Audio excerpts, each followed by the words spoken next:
Liewe volksgenote,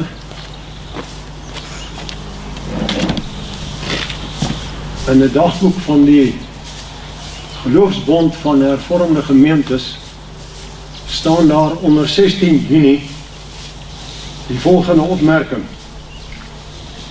As Volkskerk herdenk ons vandag 16 Juni as konsentrasiekampdag.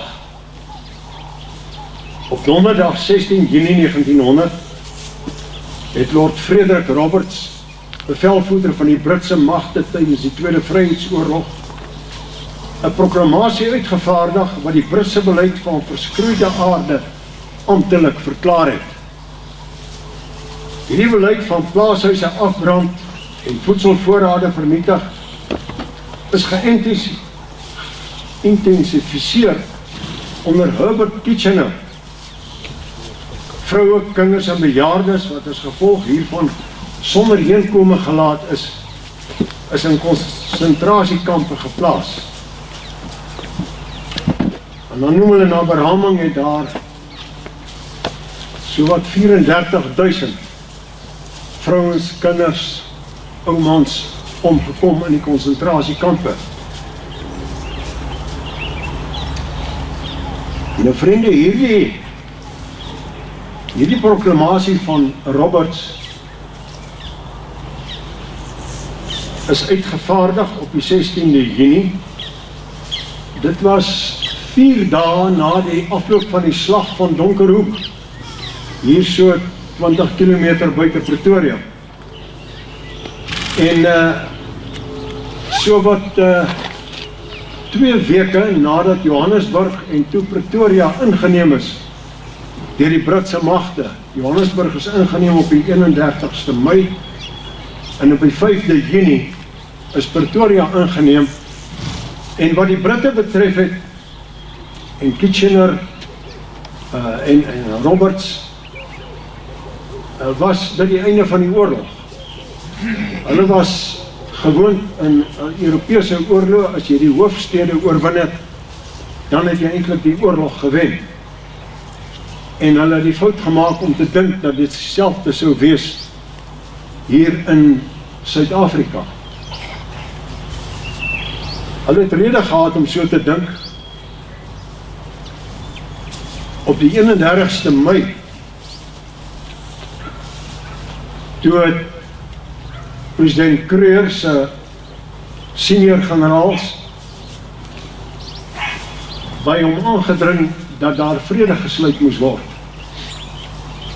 En president Kruger was deur die verbond tussen hulle en die Vrystaat verplig om president Steyn in die saak te ken. En toe daardie aanbeveling by president Steyn uitkom, het president Steyn vasgeskop en eenvoudig geweier dat daar vrede gesluit word, of met die Engelse hoegenaamd oor vrede onderhandel word.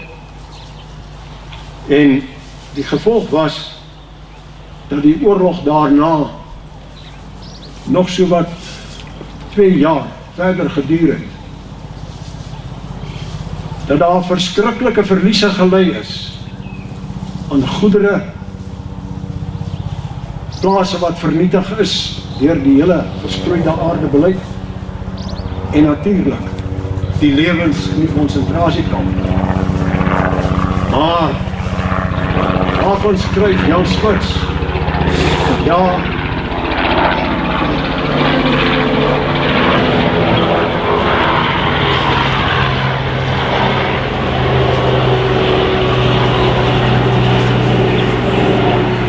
dit was die prys wat betaal is.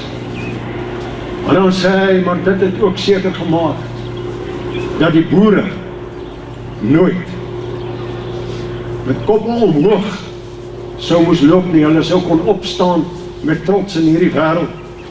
En is dit nie so dat ons volk vir 100 jaar daarna en tot vandag toe nog met trots in hierdie wêreld staan?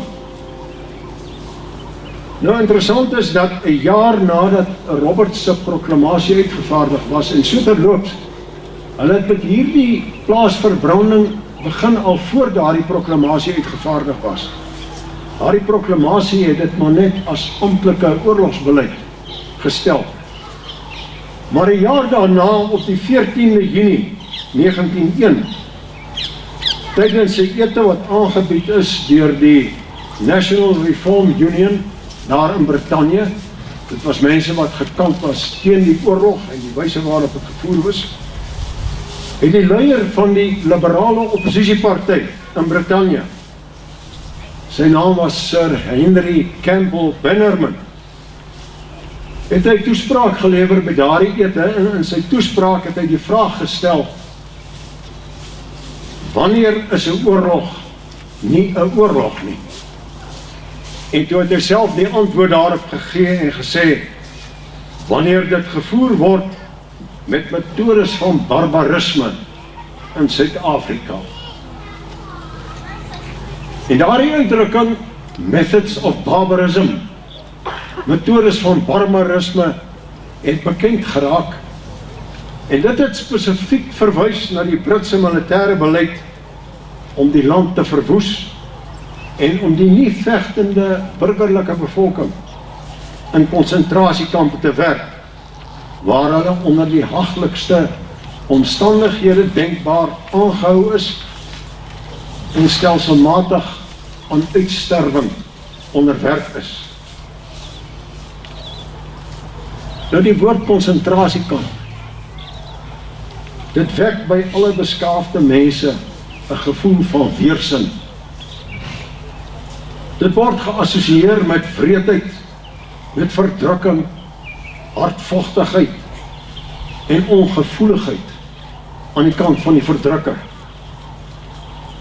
En aan die uiterste lyding en ontbering deur die mense wat in daardie konsentrasiekampe gevange gehou is.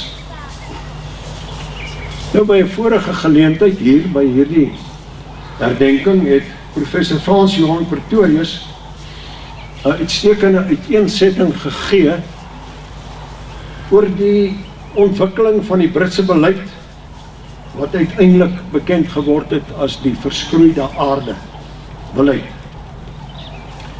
En oor die loop van jare wat ons nou hierdie herdenking al het, elke jaar, het verskillende sprekers ook in besonderhede uitgewy oor die onmenslike behandeling wat die ingesetenes van daardie kampe ondergaan het.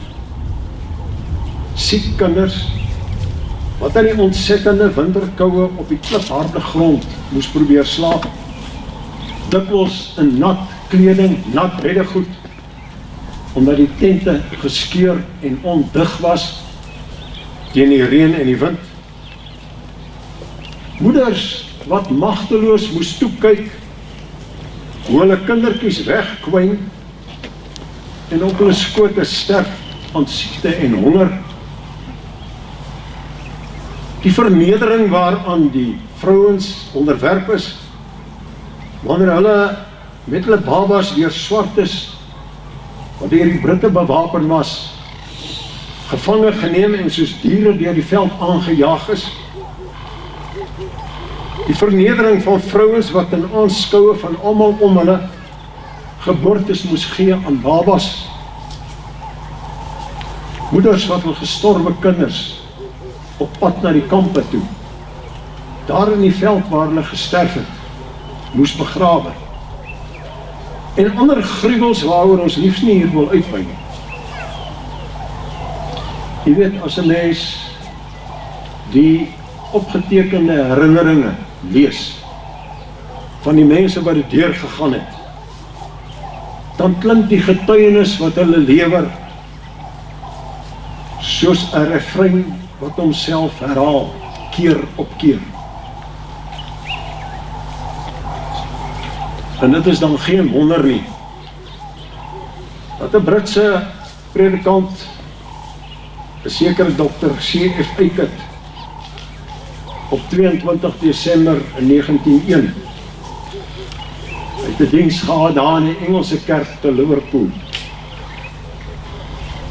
Toe het hy oor hierdie saak gepraat en het gesê, woorde kan nie die gevoel van afskuw uitdruk wat die feite en syfers in verband met die sterftesyfer in die konsentrasiekampe op elke groot en grootmoedige misiel maak nie.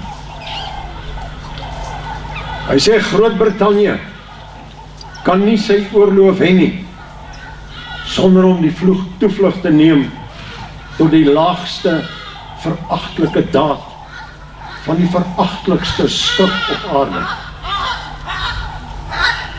Dit is die daad om na 'n dapper man se hart te slaan met die eer van sy vrou en die lewe van sy kind. Nou vriende, ek het gedink ek wil nie weer uitwy oor al daardie barbaarse optredes van hulle nie. Ons het dit al dikwels gedoen en die boeke is daar om te lees en van daardie boeke word van tyd tot tyd weer uitgegee. Jy moet tog maar moeite doen om dit in die hande te kry en te lees. Maar ons vra ons af, hoe het ons volk op daardie barbaarse manier van oorlogvoering gereageer? En nou is dit so dat ons, hulle nageslag, ons roem graag op die heldedade van die bittereinders, wat nie wou oorgee nie, maar wat uiteindelik weens die sterftes van hulle geliefdes die uitwissing van ons volk in die gesig gestaar het. En toe, teen wil en dank, moes oorgee. Jy weet, op die vroumonument in Bloemfontein staan daar ingebuitel aan ons heldinnen en lieve kinderen. En dan daaronder die woorde, u wil geskiede. En dan die inskripsie, dit nasionaal monument is opgerig ter nagedagtenis aan de 26.370 vrouwen en kinderen die in die konsentrasiekamp zijn omgekomen en aan de andere vrouwen en kinderen die elders ten gevolge van een oorlog 1899 tot 1902 zijn bezweken.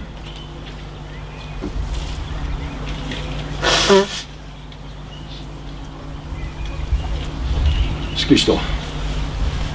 Nou latere navorsing het aan die lig gebring dat daar die syfer van naaste by 27.000 vrouens en kinders 'n onderskatting is.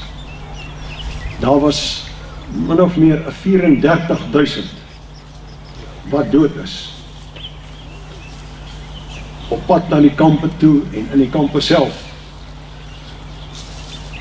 En ons, die nageslag, ons roem graag oor hierdie heldinne, wat met 'n ongeëwenaarde voorbeeld van Christelike lydsaamheid, die lyding en die verlies van hulle stoffelike goedere en die marteldood van hulle kinders verduur het. Maar jy weet, daar is goed waaroor selde geskryf is. Maar professor Andries Raad het op tydens die herdenking van die Tweede Vryheidsoorlog op aandrang van die Vrouekomitee 2 volumes gepubliseer uit navorsing wat hy gedoen het. En hy noem daarso dat daar ook diegene was wat hy sê nou maar eufemisties noem, erge emosionele versteurdheid ondergaan het. En dan noem hy daar die getuienis van mense wat skryf dat daar ook die vrouens was wat hulle Bybels verbrand het, wat die bladsye van hulle Bybels en gesangboeke uitgeskeur het en dit gebruik het wanneer hulle na die gemakshuisie gegaan het. Wat gesê het, hulle wens dat God al die boere wat nog veg met 'n donderslag wou dood. En ons kan sê, God dank, dit was die uitsonderings. En 'n mens kan seker maklik 'n oordeel daaroor uitspreek. Maar as jy nie self deur daardie omstandighede is nie, kan jy jou nie werklik indink in die omstandighede en die emosionele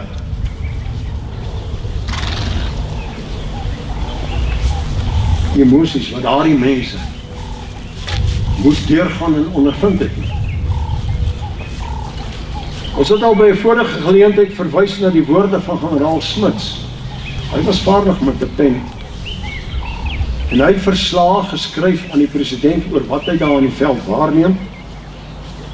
En by geleentheid het hy geskryf, nooit sal 'n pen beskryf wat deur die heldinnen van ons volk is geleden en uitgestaan is sedert die lente van 1900.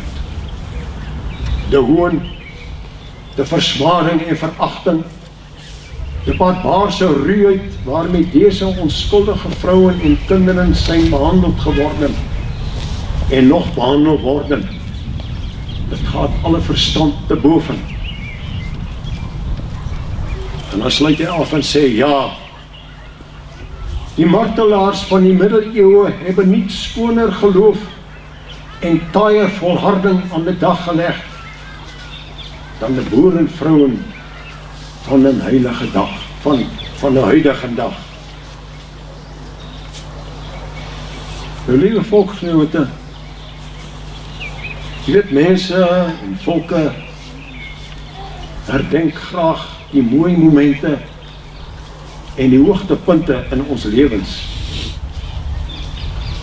Die minder mooie, die lelike wil 'n mens liefs vergeet. En tog is dit so, dat dit dikwels die donkerste momente is, wat die diepste en die blywendste indrukke op die mens se gees laat. En ons roep hierdie donker gebeure in ons geskiedenis jaarliks in herinnering, sodat ons in hierdie tyd van geestelike vervlakking, van kerklike afvalligheid, mekaar weer kan oproep en kan aanspoor tot geestelike verdieping, kan aanspoor tot 'n bewussyn van wie en wat ons volk is en bedoel is om te wees. Dit kan aanspoor van ons roeping as volk en as Christene in hierdie land en in die wêreld. Ek hoef nie vir u te sê nie, maar u weet dit. Ons bevind ons in 'n verbete aanslag. 'n Aanslag om die geskiedenis van ons volk en van ons volkskap uit te wis. En daar is 'n duiwelse gees wat oor die wêreld trek, om dit nie net vir ons volk, maar ook vir die ander volke te doen. Dit is 'n aanslag teen die gees en die siel van ons volk en van ons mense. En daarom is dit nodig dat ons volk, en veral die jong geslag, die opkomende geslag, wat van hierdie dinge niks weet nie. Ons moet maar kyk, hoe lyk die geskiedenis syllabusse wat hulle op die skole moet volg, en die wyse waarop dit aangebied word. En dan besef ons dat hulle die taal van ons volk en ons verlede vervreem maak. En dis nodig dat hulle daarin opgevoed word. Dat hulle ook leer wat offers gebring is vir die vryheid van ons volk en die besitreg op ons vaderland. En is dit nie tragies dat die besitreg op ons vaderland deur so baie Afrikaners ontken en misken word nie? En dan kan ek ook maar vra, wat het oorgebly van vaderlandstrou? Daar die pragtige woorde wat Langehoven geskryf het. Vaderland, ons sal die adel van jou naam met eer dra. Waar en trou as Afrikaners, kinders van Suid-Afrika. Hoe maklik? Hoe maklik? Klim mense op vliegtuie, roep die land vaarwel toe. En party nogal met smaal terugskryf oor hoe goed dit gaan waar hulle nou is. En nou verwys ek nie na die wat uit noodsaak en omdat hulle nie hier 'n lewe kan maak nie, genoodsaak is om in die buiteland te werk en te bly nie. Ek verwys na die wat dit besluit het, hulle wil nie meer met ons volk geassosieer wees nie, en hulle het nou vir hulle ander weivelde gaan soek. Ons herdenk geleenthede soos die laat ons jeug weer kan leer van ons heldendom. Het jy al jong kinders gevat, dan wys jy vir hulle foto's van mense soos generaal de Wet, president Steyn, en ander miskien van die effens minder bekendes. Hulle weet nie van wie ons praat nie. Dis ander totaal onbekend. Hulle moet leer van die geloofstryd wat gestry is. Want wat se stryd stry hulle? Ons het gewoond geword aan gemak. Gewoond geraak daaraan dat dit wat ons wil hê is daar en dit word voorsien. Hulle moet leer wat die betekenis is van vele monumente en die gedenktekens wat in ons land opgerig is om van ons geskiedenis en van ons volkskap te getuig. En vriende, waar ons toegelaat het, en nou neem ek aan, ons wat hier sit is nie skuldig daaraan. Maar die breë volk het toegelaat dat die politieke mag in ons land oorgegee word aan 'n heidense gepeupel wat al raad en heil by die voorvadergeeste soek. Mense vir wie menseregte die hoogste gesag dra, nie die wet van God nie. En dan is dit nodig dat ons weer met groot erns ag sal slaan op die waarskuwings aan God se woord. Jy mag geen ander gode voor my aangesig hê nie. Ek was nie bewus dat Dr. Breitenbach Levitikus 26 sou voorlees hier. Ons het nie vooraf daaroor gepraat nie. Maar ek self het dit enkele dae gelede gelees tydens stilte tyd. En dit het my baie diep getref.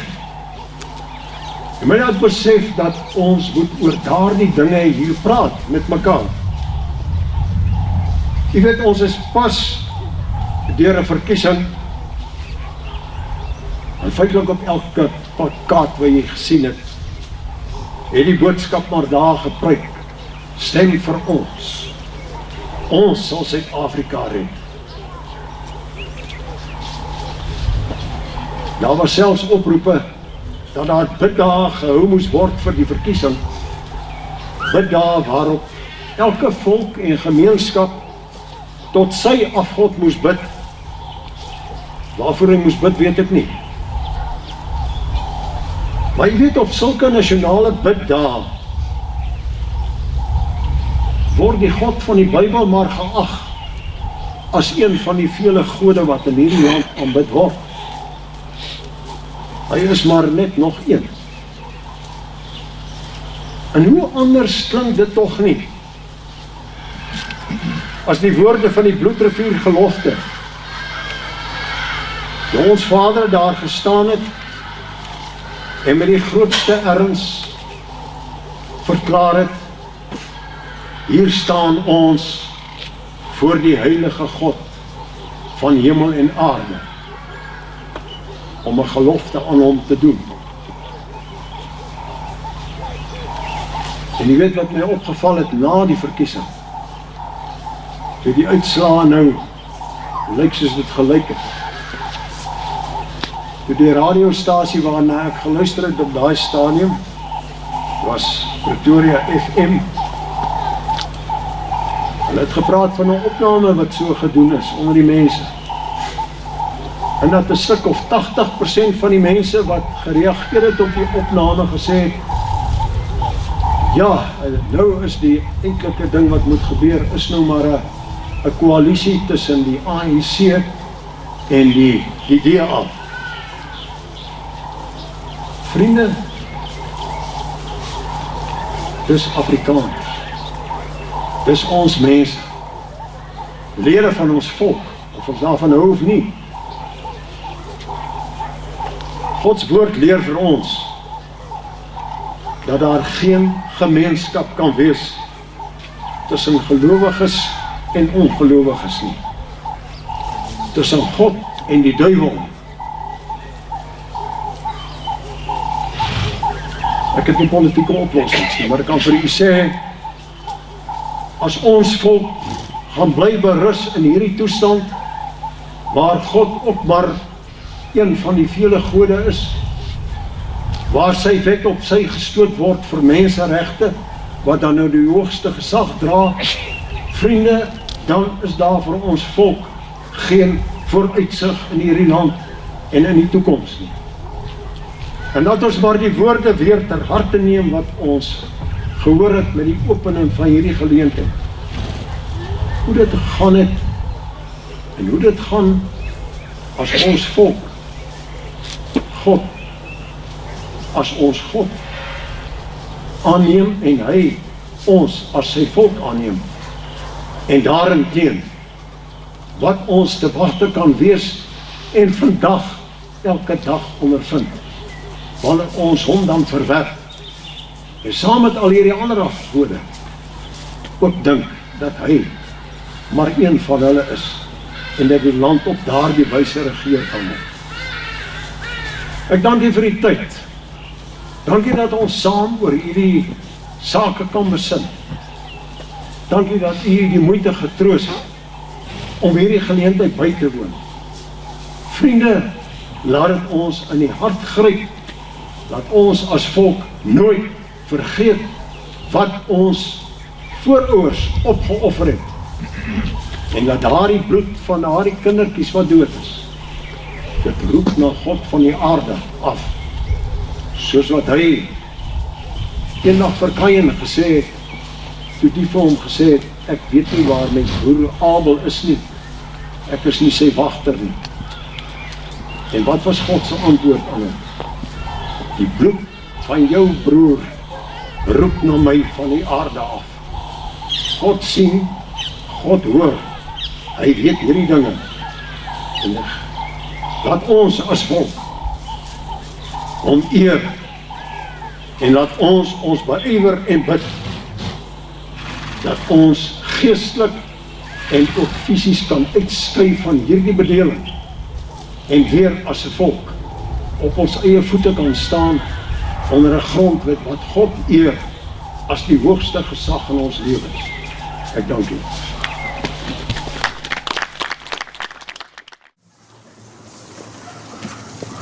Ek het verstaan die Krans naam het is Afrikaanse Weermachtvereniging.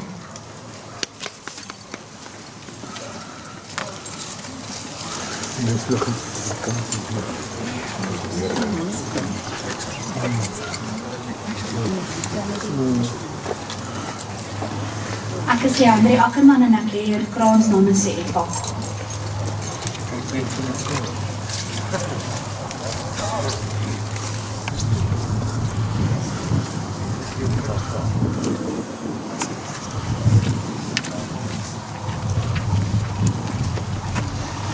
Melinda Venter en ek gee jou 'n hand.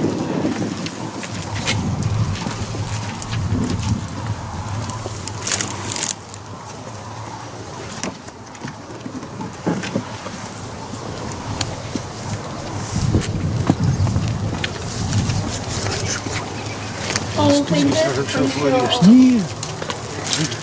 Die stoel en kyk hoe stoel.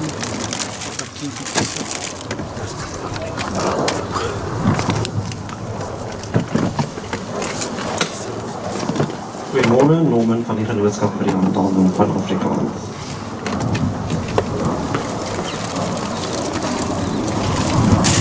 Ewald Breitenbach, namens die ONP.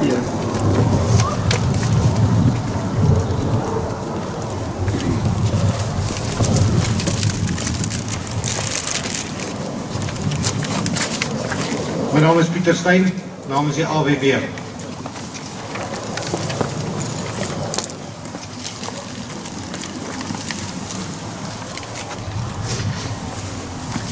My naam is Karel Steyn, namens die AWB Jeug.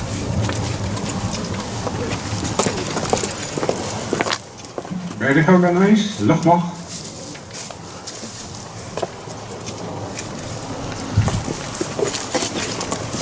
Magalies mooi volksspelelaar, ons lei dit namens die beweging, volksspelebeweging.